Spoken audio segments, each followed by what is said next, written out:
नमस्ते एवरीवन। आप सभी के भीतर बैठे परमात्मा को मेरा आत्म नमन। Welcome to my channel occult a mystic force. I am Poonam, reiki grand master, numerologist, switch word consultant, NLP practitioner, counsellor, face reader and life coach. I hope आप सभी अच्छे होंगे। आज मैं आप सबसे जिस टॉपिक के बारे में डिस्कस करने चाह रही हूँ वो है सोल कॉन्ट्रैक्ट्स। क्या होते हैं सोल कॉन्ट्रैक्ट्स और इन कॉन्ट्रैक्ट्स का हमारे जीवन से क्या लेना देना है। तो चलिए शुरू करते हैं। क्या होते हैं ये सोल कॉन्ट्रैक्ट्स? हमारे जन्म लेने के पीछे क्या पर्पज़ है? ऐसा क्या है जो हम बार बार इस जन्म और मृत्यु के चक्कर में फंसे रहते हैं? आखिर क्या है हमारा सोल पर्पज़? क्या हमें बस यहाँ शादी, बच्चे और मौज मस्ती करने भेजा गया है, या फिर हमारे यहाँ होने के पीछे कोई और रीज़न भी है? ऐसा रीज़न जो हमारे लिए जानना बहुत ज़रूरी है। हम सब के यहाँ होने के पीछे कोई ऐसा पर्पज़, कोई ऐसा रीज़न तो ज़रूर है जिसे समझने के लिए और पूरा करने के लिए हमें यहाँ भेजा गया है। और हम इस 3D लाइफ में इतना उलझ जाते हैं कि उस पर्पज़ को समझने की कोशिश ही नहीं करते और ना ही उसे पूरा कर पाते हैं, और फिर बार बार जन्म लेते हैं तब तक जब तक उस पर्पज़ को पूरा नहीं कर लेते। क्या कभी ये जानने की कोशिश की है कि ऐसा क्या है जो हमें बार बार इस जन्म और मरण के चक्कर में फंसा रहा है? क्या है कर्म और क्यों एक आत्मा उसे भोगने के लिए बार बार मानव शरीर धारण करती है? हम सब एक जर्नी का पार्ट है और उस जर्नी में हम बहुत से ऐसे लोगों से मिलते हैं जिन्हें हम जानते तक नहीं, और कुछ लोग हमें ऐसे मिलते हैं जिनसे मिलने के बाद एक सॉलिड कनेक्शन फील होता है। क्यों होता है ऐसा? क्या कभी सोचने की कोशिश की है? अनजान लोगों का हमारी लाइफ में आना, उनसे बहुत स्ट्रॉन्ग बॉन्ड बन जाना, उनकी लाइफ का पार्ट बन जाना, अपनी फैमिली से भी ज़्यादा डीप बॉन्ड उनके साथ शेयर करना, जैसे कि वही हमारी फैमिली है। क्यों होता है ऐसा? ये बात तो हम सभी को पता है कि आत्मा अमर है। उसे ना तो काटा जा सकता है, ना ही मारा जा सकता है, और ना ही उसे जलाया जा सकता है, क्योंकि आत्मा एक एनर्जी ही है। आत्मा की कभी मृत्यु नहीं होती है।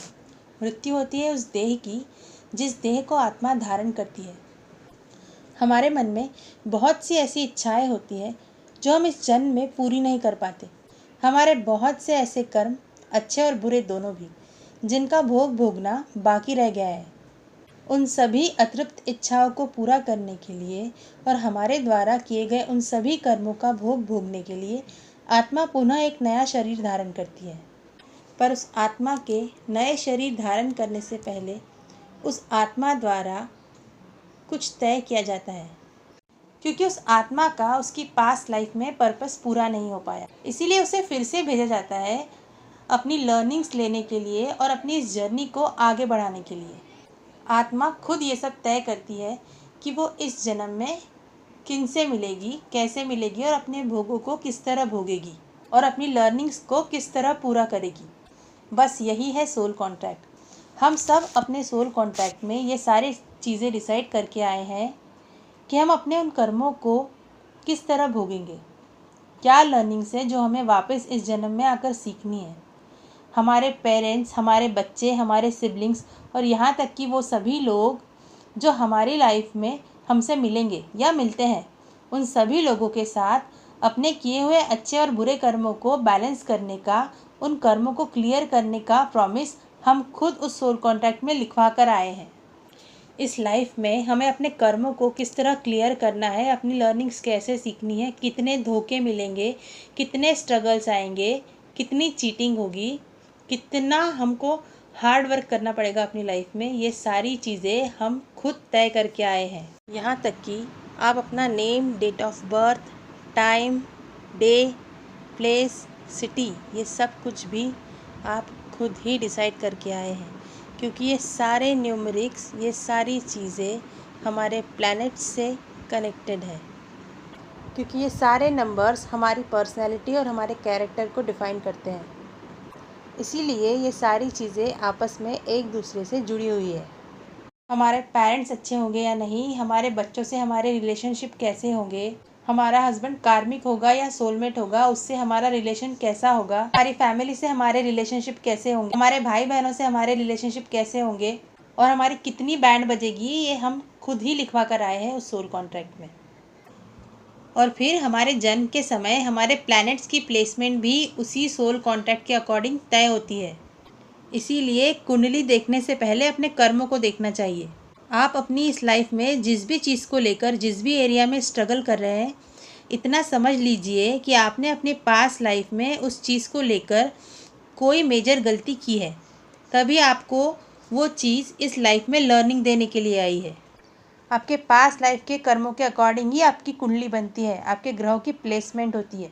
जो भी लोग ये समझते हैं कि हम कोइंसिडेंटली लोगों से मिलते हैं, तो इस इन्फॉर्मेशन को सुनने के बाद आपकी ये गलतफहमी पक्का दूर हो जाएगी, क्योंकि कोइंसिडेंट जैसी चीज़ कोई चीज़ होती ही नहीं है।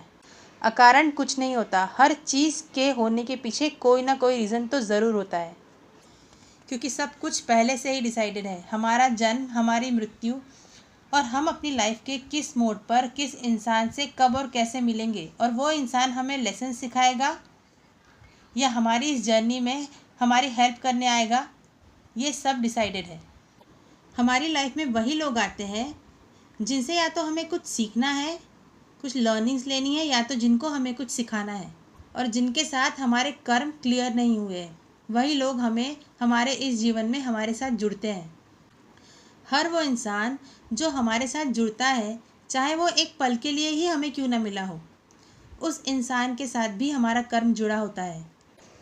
जब तक हम अपने किए हुए कर्मों को पूरी तरह भोग नहीं लेते, वो सारे लेसन्स, वो सारी लर्निंग्स जब तक हम सीख नहीं लेते, तब तक इस डेथ और रीबर्थ के साइकिल से हमारा मुक्त हो पाना इम्पॉसिबल है। इतना अच्छी तरह समझ लीजिए कि आप अपनी इस लाइफ में जिस भी चीज़ की कमी महसूस कर रहे हैं, जिस भी चीज़ के लिए लैक फील कर रहे हैं, आपके पिछले जन्म में किए हुए कर्मों के फल के कारण ही ऐसा है।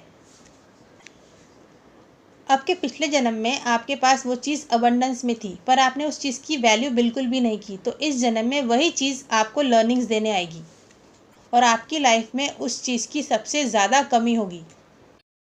हम इसे एक एग्जाम्पल के थ्रू समझते हैं। मान लीजिए आप अपनी पास्ट लाइफ में एक ऐसे इंसान के साथ रिलेशनशिप में थे जिसे आप बहुत प्यार करते थे, या जो आपसे बहुत प्यार करता था। आपके लिए वो पर्सन किसी भी एक्सटेंट तक जाने के लिए रेडी थी या रेडी था, पर आपने उसकी बिल्कुल भी वैल्यू नहीं की, उसको डिच किया, उसे धोखा दिया, उसका बहुत मन दुखाया और उसे छोड़कर चले गए, और उस बंदी ने या बंदे ने आपकी वजह से बहुत सफ़र किया। अब इस लाइफ में वो दोनों चाहे दुनिया के किसी भी कोने में क्यों ना हो, वो फिर से मिलेंगे। ये सारी चीज़ें फिर से रिपीट होगी, पर अब परिस्थितियाँ ऐसे बनेगी कि आप चाहकर भी उसे पा नहीं पाओगे, और उसी पेन, उसी दर्द से गुजरोगे जो आपने अपने पिछले जन्म में उसे दिया था।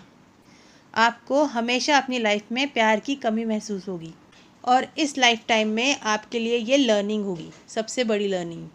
और आपके बर्थ चार्ट में आपके प्लैनेट्स की प्लेसमेंट्स भी कुछ इसी तरह से होगी, जिससे कि आप वो सारी सफरिंग्स फील कर सकें। आपकी लाइफ में वो इंसान फिर से आएगा आपको अनकंडीशनल लव की वैल्यू सिखाने, और अगर आप अब भी उस इंसान से वो लर्निंग नहीं सीख पाए, तो आपकी लाइफ में ऐसे ही लोग आएंगे जिनके साथ आपका रिलेशनशिप बिल्कुल भी स्मूथ नहीं चलेगा। आपको बार बार रिश्ते में धोखा मिलेगा, और ऐसा तब तक होगा जब तक आप उन लर्निंग्स को सीख नहीं लेते। अगर आप उस समय उस इंसान के प्यार की वैल्यू कर लेते हैं, तो आपका कर्मा क्लियर हो जाएगा, और अगर आप नहीं समझ पाए तो फिर से ये साइकिल रिपीट होगी, और तब तक रिपीट होगी जब तक आप अपने लेसन्स सीख नहीं जाते। और आपको मौका ज़रूर दिया जाएगा उस कर्म को क्लियर करने का। अब ये आप पर है कि आप उस मौके का किस तरह यूज़ करते हैं। अब दूसरा एग्जाम्पल पैसों से रिलेटेड है। मान लीजिए आप अपनी इस लाइफ में पैसों को लेकर बहुत प्रॉब्लम्स फेस कर रहे हैं। आप अपने बचपन से अब तक पैसों की कमी झेलते आए हो। आप छोटी से छोटी चीज़ के लिए तरसे हो। इसका मतलब ये कि आपने अपने पिछले जन्म में पैसों की बिल्कुल भी वैल्यू नहीं की। अब आपके इस जन्म में वही पैसा आपके लिए लर्निंग्स बनकर आया है, और अब आपके पास पैसा तब तक नहीं आएगा जब तक आप उन पैसों की वैल्यू करना सीख नहीं जाते। अगेन, आपके प्लैनेट्स की प्लेसमेंट भी उसी तरह होगी, जो ये बताएगी कि आपको आपकी लाइफ में पैसों के लिए बहुत स्ट्रगल करना पड़ेगा। समझ लीजिए किसी पर्टिकुलर चीज़ को पाने के लिए आप 1000 बार कोशिश करते हैं, फिर भी उसे हासिल नहीं कर पाते। उसी जगह वही चीज़ किसी दूसरे इंसान को बिना एफर्ट किए ही मिल जाती है। ऐसा क्यों? ज़रा सोचिए, ऐसा क्यों है?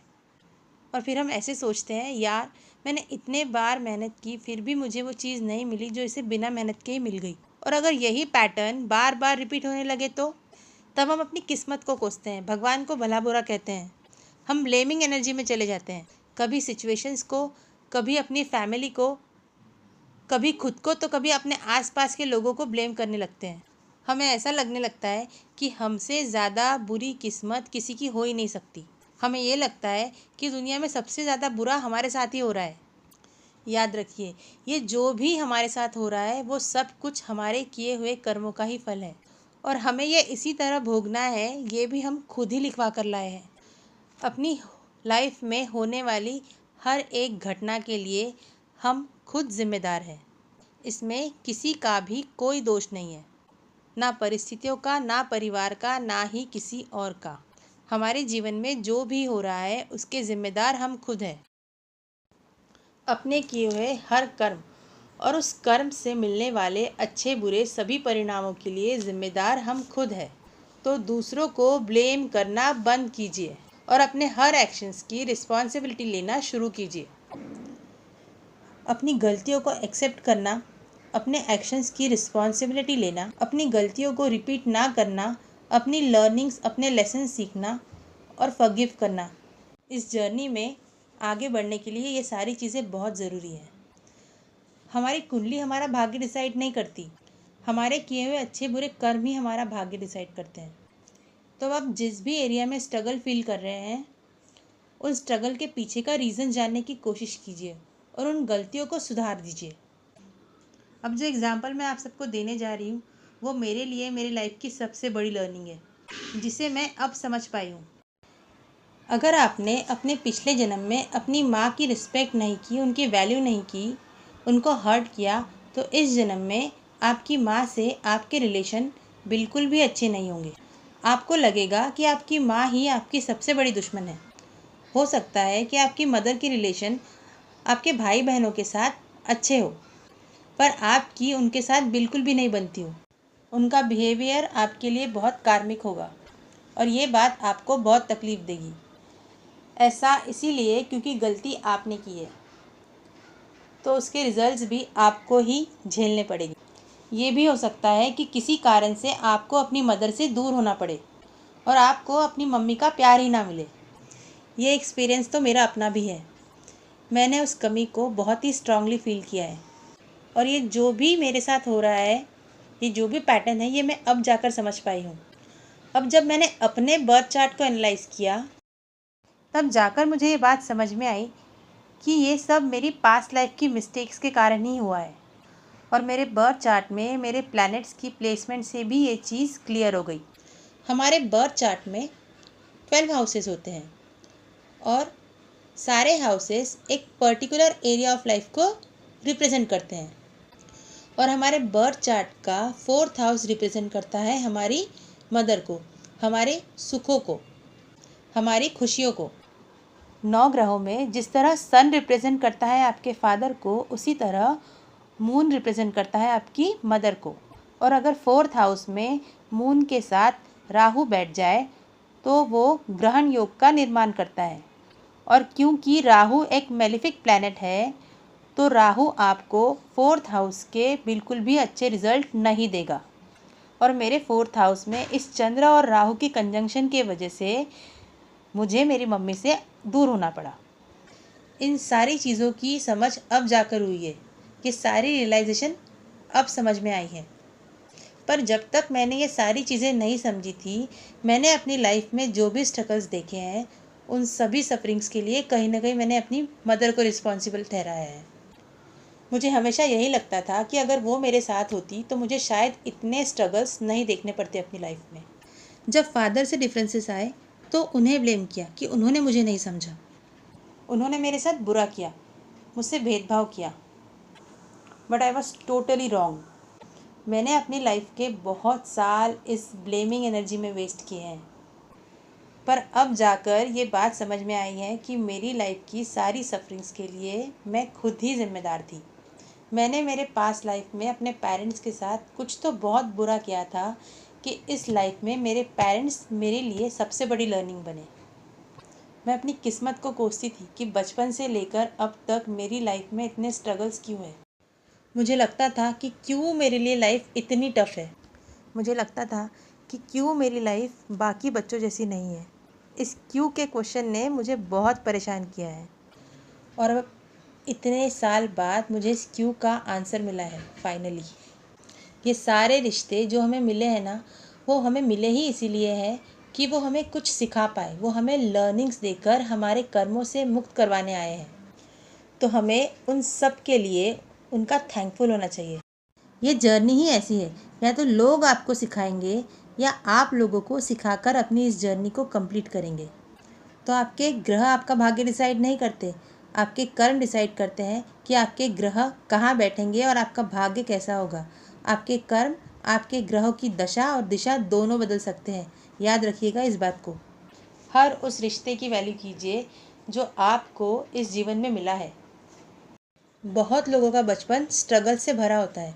क्यों बचपन से ही इतनी तकलीफ़ें झेलनी पड़ती हैं? कोई तो रीज़न होगा ना इसके पीछे। उन सारी तकलीफ़ों को याद कीजिए जो आप अब तक झेलते आए हो। कोई गलती ना होने पर भी अगर ये सारी सफरिंग्स झेल रहे हैं तो उसके करस्पॉन्डेंस में आपने क्या क्या गलती की होगी, कितने लोगों का मन दुखाया होगा। क्या कभी सोचा है इस बारे में? मान लीजिए अपनी इस लाइफ में आप बहुत सीधे साधे हो, बहुत सच्चे हो, किसी का बुरा नहीं चाहा, ना कभी किया है, फिर भी लोग आपका ही मन क्यों दुखा जाते हैं? बिना कारण के कोई आकर आपका मन दुखा जाता है। क्या हो सकता है ऐसा? कभी सोचिएगा बैठकर। बिना कारण इस सृष्टि में कुछ नहीं होता, ना होगा। हमारे जीवन में घटने वाली प्रत्येक घटना के पीछे कोई ना कोई कारण है। यूनिवर्स कॉज एंड इफ़ेक्ट के रूल को फॉलो करती है। ये बात तो साइंस भी मानता है कि कोई काम अपने आप नहीं होता। किसी भी काम को करने के लिए कोई फोर्स चाहिए होती है। Newton's first law of motion तो शायद सभी जानते होंगे, जिसमें उन्होंने ये साफ साफ बताया है कि कोई भी ऑब्जेक्ट अपने आप मूव नहीं होता, उसे मूव करने के लिए एक फ़ोर्स की ज़रूरत होती है। हमने यहाँ किसी चीज़ पर एक्शन लिया और उसके रिएक्शन को यूनिवर्स ने डिसाइड कर लिया। अब इन सब चीज़ों से कैसे बाहर निकला जाए? तो सबसे पहले उस चीज़ को एक्सेप्ट कीजिए कि जो भोग रहे हैं वो हमारे ही कर्मों का फल है। अपने हर एक्शन की रिस्पॉन्सिबिलिटी लीजिए और उसे इस एक्सेप्टेंस के साथ भोग लीजिए। आप जितनी जल्दी इस चीज़ को एक्सेप्ट करेंगे उतनी जल्दी आप उस कर्म से मुक्त हो पाएंगे। ना कोई किसी को दुख देता है और ना ही कोई किसी को सुख देता है। ये सब हमारे अपने ही कर्मों का परिणाम है और इस बात को पूरी तरह एक्सेप्ट करना ही कर्म बंधन से मुक्त होने का उपाय है। सेकेंड थिंग, अपनी गलतियाँ एक्सेप्ट कीजिए और उनसे सीखिए और उन्हें रिपीट करने से बचिए। पर हम सब अपनी इस लाइफ में भी कहाँ सीखते हैं अपनी गलतियों से और उन्हें रिपीट करते जाते हैं। सबकी लाइफ में कोई ना कोई कमी है और उन कमियों को अपनी वीकनेस बनाने से बेटर उन्हें एक अपॉर्चुनिटी की तरह देखिए। अपनी सबसे बड़ी वीकनेस को अपनी सबसे बड़ी स्ट्रेंथ बनाइए और तभी सही मायने में हम अपने उस कर्म से लर्निंग ले पाएंगे। जब तक हम अपने जीवन में एक एक बंधन को प्रॉपरली अनटाई करके उसे रिजॉल्व नहीं करेंगे तब तक ये साइकिल रिपीट होती रहेगी। तो हर चीज़ को, हर रिश्ते को अपनी रिस्पॉन्सिबिलिटी समझकर उसे पूरे दिल से निभाइए। सबको वैल्यू कीजिए, सबसे प्यार कीजिए और अपनी गलतियों के लिए उनसे सोल लेवल पर माफ़ी मांगिए। अपने मन में ही उस इंसान की इमेज क्रिएट कीजिए। विजुलाइज कीजिए कि वो इंसान आपके सामने बैठा है और पूरे एक्सेप्टेंस के साथ पूरे दिल से उनसे माफ़ी मांगिए। अपनी सारी फीलिंग्स उनके सामने एक्सप्रेस कर दीजिए और ऐसा तब तक कीजिए जब तक वो गिल्ट आपके दिल से पूरी तरह निकल ना जाए। जब आप पूरे मन से इस एनर्जी को उस इंसान की तरफ भेजेंगे तो वो इंसान इस एनर्जी को रिसीव करेगा और उस इंसान के मन में आपके लिए जो भी नेगेटिविटी, जो भी ग्रजेस होंगे वो धीरे धीरे ख़त्म हो जाएंगे और आप अपने रिश्ते में पॉजिटिविटी और सुधार महसूस करेंगे। और इसके साथ साथ आप इस प्रेयर को कीजिए, इसे होपोनोपोनो प्रेयर कहते हैं। I am sorry, please forgive me, thank you, I love you. बहुत ही पावरफुल प्रेयर है ये। आप इसे मेडिटेशन करते हुए उस पर्टिकुलर पर्सन को विजुलाइज करते हुए भी कर सकते हैं। यूनिवर्स से माफ़ी मांगिए कि मैंने जाने अनजाने में मन, वचन और कर्म से जिस किसी का भी दिल दुखाया है, मैं उन सभी से माफ़ी मांगता हूँ या मांगती हूँ। और अगर किसी ने जाने अनजाने में मेरा दिल दुखाया है तो मैं उसे अभी इसी पल माफ़ करता हूँ। Thank you universe. ऐसा कंटिन्यू करने से आप खुद अपनी एनर्जीज़ में और अपनी लाइफ में एक पॉजिटिव शिफ्ट फील करेंगे। 45 डेज तक डेली 10 मिनट्स इस प्रेयर को कीजिए। आप चाहे जिस भी किसी रिलीजन से हो, जिन्हें भी मानते हो, उनके नाम का जाप कीजिए। कलयुग में अपने कर्मों से मुक्ति पाने का सबसे बड़ा उपाय नाम जप ही है। इसीलिए कहते भी हैं, कलयुग केवल नाम आधारा, सुमिर सुमिर नर उतरहि पारा। मतलब ईश्वर के नाम का जाप ही एक ऐसी चीज़ है जो आपको इस कर्म बंधन से मुक्त कर सकता है। खुद को सरेंडर कर दीजिए पूरी तरह से। सरेंडर का मतलब संपूर्ण समर्पण। जो भी आपकी लाइफ में हो रहा है उसके लिए कोई कंप्लेंट नहीं, किसी पर कोई ब्लेम नहीं, कोई डाउट नहीं। बस मन में ये भाव कि जो भी हो रहा है वो आपकी बेटरमेंट के लिए ही हो रहा है, आपकी जर्नी की कंप्लीशन के लिए हो रहा है। सोल कॉन्ट्रैक्ट एक अग्रीमेंट है, एक प्रॉमिस है हमारी सोल का डिवाइन एंटिटीज़ के साथ, हायर पावर्स के साथ। उन सभी अधूरे कामों को पूरा करने का एक प्रॉमिस जो हम अपने पास लाइफ में छोड़कर आए हैं, जिन्हें हमने अपने पास लाइफ में अधूरा छोड़ रखा था। हमसे कौन कब और कैसे मिलेगा, कब तक रुकेगा, कब जाएगा, हमें कौन सी लर्निंग्स देकर जाएगा, everything is decided whether we like it और नॉट। और उन लर्निंग्स को हम कितना समझ पाते हैं, उन लेसन्स को हम कितना सीख पाते हैं, अपनी सोल को कितना इवॉल्व कर पाते हैं, it's up to us only. ये तो तय है, हम जितने भी लोगों से मिलते हैं वो हमारी हेल्प ही करते हैं एक तरह से, हमको लेसन्स सिखाकर, ताकि हम अपनी जर्नी में आगे बढ़ सकें, अपनी सोल को इवॉल्व कर सकें स्टेप बाय स्टेप, और अपने सभी अधूरे कामों को पूरा करके इस कर्म बंधन से मुक्त हो सके। आई नो ये इन्फॉर्मेशन बहुत ज़्यादा बड़ी हो गई, पर ये कंसेप्ट है ही इतना वास्ट कि इसे एक वीडियो में पूरा समझा पाना पॉसिबल ही नहीं है। ये जितनी भी इन्फॉर्मेशन थी ये तो बस इस कंसेप्ट का एक पार्ट थी, तो हम इसके आगे का पार्ट अपने नेक्स्ट वीडियो में कवर करेंगे। तो फ्रेंड्स, आपको ये इन्फॉर्मेशन कैसी लगी है, please do let me know in the comment box. अपना इतना वैल्यूएबल टाइम देने के लिए और इस इन्फॉर्मेशन को इतने पेशेंस के साथ सुनने के लिए thank you so much from the bottom of my heart. किसी भी गाइडेंस और कंसल्टेशन के लिए आप डिस्क्रिप्शन बॉक्स में दिए गए मेरे नंबर पर मुझे व्हाट्सएप कर सकते हैं। Thank you so much for subscribing my channel and thank you so much for being an important part of my journey. हर हर महादेव, जय माता दी।